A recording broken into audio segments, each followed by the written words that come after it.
Hello everyone, I'm Christina from Gentech CNC. I'd like to introduce an ATC CNC router with saw cutting that we delivered to our customer in Chile.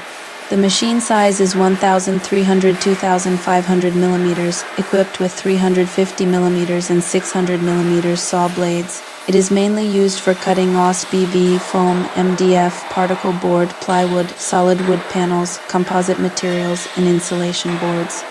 This machine is widely used in the furniture, cabinet, construction, interior decoration, packaging, and composite material industries.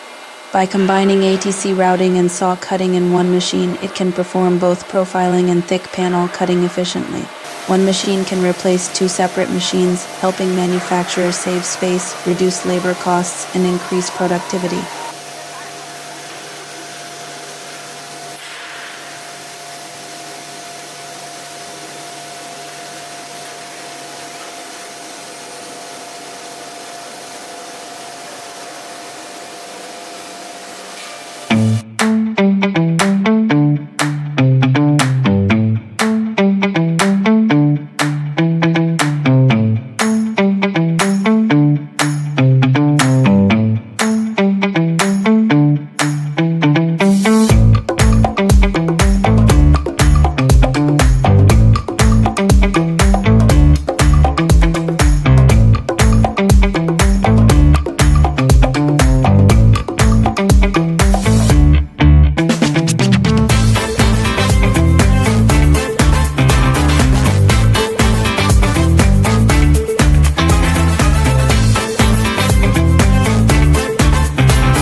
If you are running high-speed CNC routers, laser cutting machines, or heavy metal grinding lines, a 7.5 kilowatts pulse dust collector is a non-negotiable upgrade. It guarantees zero clogging, unstoppable suction, and a dust-free, healthy workshop environment that boosts your production efficiency from day one.